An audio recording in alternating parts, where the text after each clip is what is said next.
एक बार की बात है, एक गांव में किसान रहता था। उस किसान को जानवर पालने का बहुत शौक था। उसके पास पहले से ही बहुत सारे भैंस थे, जिनका दूध बेचकर वो अपना घर चलाया करता था। तो एक दिन उस किसान ने एक खरगोश और एक बंदर को भी अपने घर में पाल लिया। काफी दिन गुजरने के बाद उस किसान ने उस खरगोश और बंदर के साथ खेलने का सोचा। उस किसान ने अपने खेत में बहुत सारे छोटे छोटे गड्ढे कर दिए और फिर उन गड्ढों पर मिट्टी डालकर उन गड्ढों को बंद कर दिया और किसी एक गड्ढे में उस किसान ने एक गाजर को छुपा दिया। अब उस किसान ने खरगोश और बंदर को उस गाजर को ढूंढने के लिए कहा। खरगोश बहुत ही कॉन्फिडेंट था और उसे अपने आप पर बहुत विश्वास था। उसने एक एक गड्ढे को खोदना शुरू किया और गाजर ढूंढने लगा। लेकिन बंदर जो था वो बहुत नेगेटिव और आलसी था। उसने सोचा कि खेत में इतने सारे गड्ढे हैं और वो गाजर किसी एक गड्ढे में है, इतना कौन ढूंढेगा। वो बंदर ये सोचकर एक गड्ढे के ऊपर जाकर सो गया।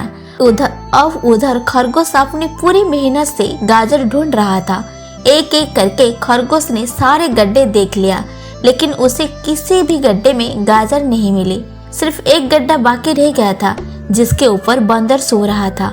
अब खरगोश बंदर के पास जाता है और उसे उस गड्ढे पर से उठने के लिए कहता है। जैसे ही बंदर उस गड्ढे पर से उठता है, वैसे ही खरगोश गड्ढा खोदकर गाजर बाहर निकाल लेता है और अपने मालिक को ले जाकर दे देता है। बंदर ये देखकर हैरान हो जाता है कि जिस गड्ढे के ऊपर वो इतने देर से सो रहा था, गाजर उसी के अंदर थी।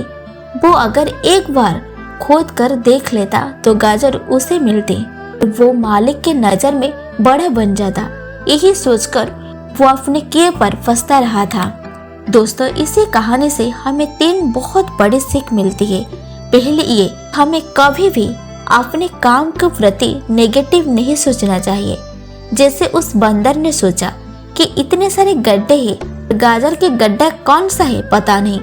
यही सोचकर उसने उस काम को अपने लिए बड़ा बना दिया। और दूसरी सीख हमें इस कहानी से ये मिलती है, हमें एटलीस्ट कोशिश भी करनी चाहिए, क्योंकि हम जब तक कोशिश नहीं करेंगे, किस्मत भी हमारा साथ नहीं देगा। अगर वो बंदर जिस गड्ढे पर सोया हुआ था, वहीं से ही गाजर को ढूंढना शुरू करता तो उसे गाजर मिल जाती, लेकिन उसने कोशिश ही नहीं किया। और तीसरी सीख हमें इस कहानी से ये मिलती है कि हमें जल्दी हार नहीं माननी चाहिए। अब हमें नहीं पता हमें अपने काम में कौन से साल में कामयाबी मिलेगी।